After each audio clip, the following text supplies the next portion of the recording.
Checking on how the Philippine markets are performing midweek. PSEI opening this Wednesday higher by over 2 3/10%. At 6,162, the stock market fell Tuesday by over 0.5%. Taking a look at the Philippine peso, opens today Wednesday slightly stronger at 57.58 to the dollar, closing yesterday weaker at 57.6 against the greenback. And with us now for more is Juanis Barredo, the Chief Technical Analyst at COL Financial Group. So good to see you, Juanis. Thank you so much for joining us. No, thank you for inviting me. So when are we seeing that reversal in the charts? What are the charts showing us? I think we'll take it a step at a time. This is a good time to actually accumulate the market because it's quite attractive.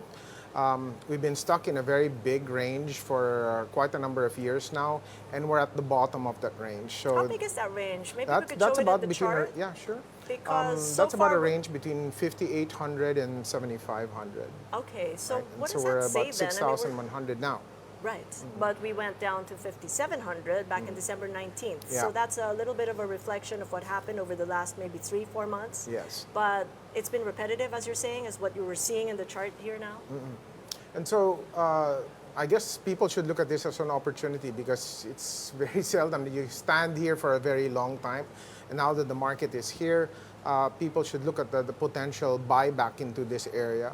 Also, you can even look at the fundamentals, which also into favor because we're also at historic lows in the PE band, about only 10 times PE. And then companies are issuing a lot of dividends now that are quite compelling. And unlike before, I mean, you're seeing dividend yields over 4%, quite a number of companies at the same time. Some even have double digits. And if prices stay low or even nudge lower, that only means that your dividend yield will even become better. So I think people should really be looking at the opportunity to accumulate now. So how much money had been had? I mean, if you're looking at this wide band for many, many years now, people making money in and out within that band? Yes, the traders do that. A lot of people, though, hold through and through. So they've actually just seen a seesaw within that range. So I guess that would split the performance. Some would make money. Some would probably go into a negative when it's on the low side. But they just stick things through. It's the traders who try to be able to make that more compelling by buying in the low and selling closer to the high range. What about the bond market? The 10-year yield has been of particular interest since the start of the year. Yeah. I've seen that rise in terms of yield to about 6.1%.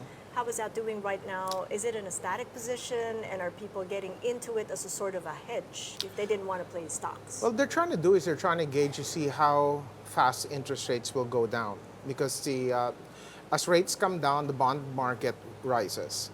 Yields will go down in that respect. So what's happening right now is they seem to be managing whether they're going to pull rates down very quickly because there's a threat of inflation. And because of that, bond prices have been relatively stable, if not just pulling back a little bit, allowing yields to actually climb back. And so the perspective there is telling me that they're being quite wary. And I think they should look, though, that the BSP has been very bullish in their approach because they've done an RRR cut, which is coming up, I think, in 2 days' time, reducing your reserve requirement from 7% to 5%. And then I think it was yesterday I heard him say that there's a possibility that he might even cut rates on April, maybe a 25 basis point cut. So these are all quite bullish themes that people should be concerned about. So 30 seconds, one is stay fully invested or keep some in cash? I think you can probably stay majority invested and just have a little cash just in case market dips a little more because that'll give you an opportunity to buy at a very nice price. Just in case. That's a caveat there. Thank you so much, Okay, Juanis. Really appreciate it. Thank you. Thank you. Juanis Barredo of COL Financial Group.